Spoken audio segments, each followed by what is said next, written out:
प्रणाम भैया प्रणाम। मंत्रालय के अधिकारी आकर उस केबिन के अंदर बैठते हैं तो अभी सामान्य रूप से तो सट के बैठ जाते हैं। अब सांसदों को ही कुछ को लोकसभा में बैठा रहे हैं, कुछ को राज्यसभा में बैठा रहे हैं, कुछ को दर्शक दीर्घा में बैठा रहे हैं, क्योंकि वही तो अपडेट करते हैं मिनिस्टर को। वो आके कहाँ बैठा लोगे आप उनको?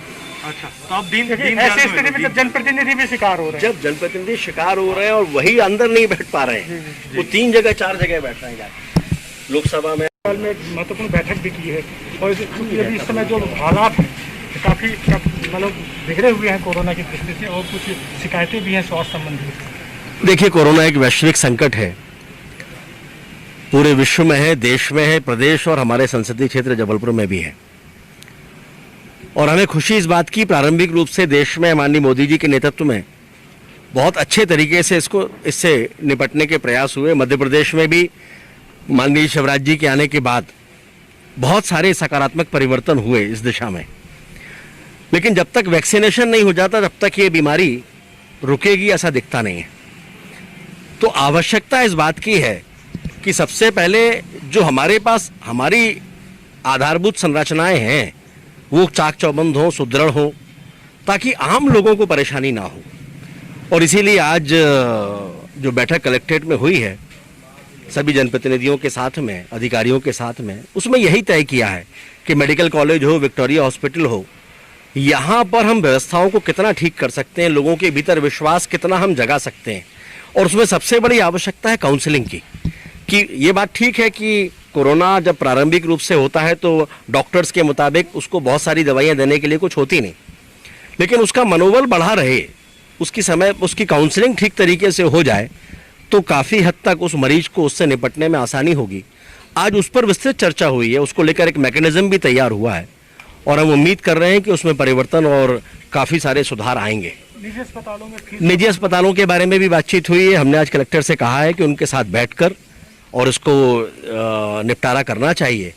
कहीं से भी ये किसी के लिए भी उचित नहीं है, ना समाज के लिए उचित है, ना डॉक्टर्स के लिए और ना ही निजी अस्पताल के मालिकों के लिए, क्योंकि आखिरकार कहीं ना कहीं लोगों की अपेक्षाएं डॉक्टर्स से होती हैं, हॉस्पिटल से होती हैं, और हॉस्पिटल है ही इसीलिए कि आपातकाल में लोग वहाँ पर जाएं और उनको इलाज मिले।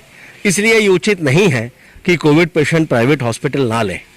तो उचित कीमत पर लोगों को सही इलाज मिले, इसकी व्यवस्था होना चाहिए। कलेक्टर से कहा है कि आज ही सभी के साथ बैठकर इस पर चर्चा करें। बहुत ज़्यादा फीस वसूली जा रही है, जबकि जो संवैधानिक व्यवस्था यह है कि राज्य सरकारों को इसका अधिकार है कि ये मॉनिटरिंग करें और इनके लिए निर्देश बनाए या कुछ गाइडलाइन बनाए, तो इसके लिए प्रयास करें। देखिए, अभी प्रारंभिक रूप से तो सबसे बड़ी आवश्यकता इस बात को लेकर थी कि डॉक्टर्स का मनोबल बना के रखें, कि डॉक्टर्स कोविड पेशेंट का इलाज करें। ऐसे हॉस्पिटल आज आप जानते हैं कि सारे प्राइवेट हॉस्पिटल इलाज करने को तैयार नहीं है, लेकिन कुछ हॉस्पिटल ने ये कोशिश की है। जैसा मैंने अभी आपसे कहा कि उचित दर पर ठीक इलाज लोगों को मिले, इसके बारे में आज कलेक्टर से कहा है कि उनके साथ बैठकर आज ही इसका समस्या का निराकरण करना चाहिए। कांग्रेस इसको तूल बना रही है, कांग्रेस लगातार विरोध प्रदर्शन कर रही है, ये कह रही है कि सारी जो गलती है वो अब भाजपा की है और उसमें वे घेराव भी करेगी, ऐसा भी कहा जा रहा है।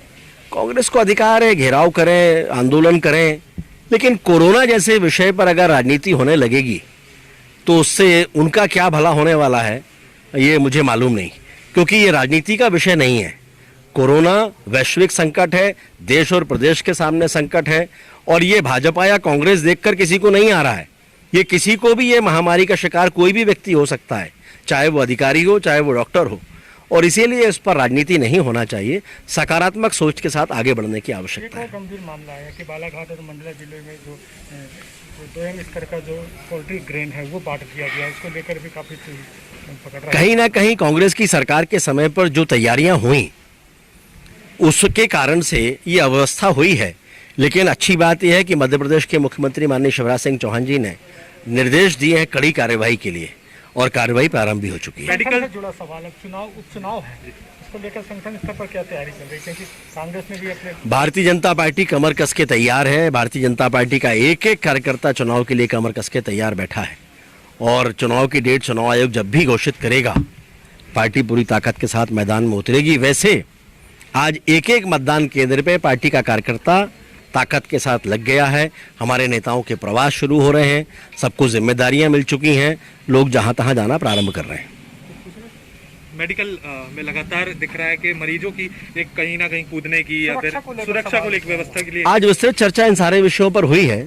मुख्य रूप से कारण है काउंसलिंग, कि जिस कोविड का जो पेशेंट है वो मानसिक रूप से टूट जाता है, तो उसको मानसिकता उसकी मजबूत बनी रहे, बीमारी से वो संघर्ष करे, इसके लिए प्रॉपर काउंसलिंग की ज़रूरत है। और हम उम्मीद कर रहे हैं आज जो चर्चा हुई है उसके अच्छे परिणाम सामने आएंगे।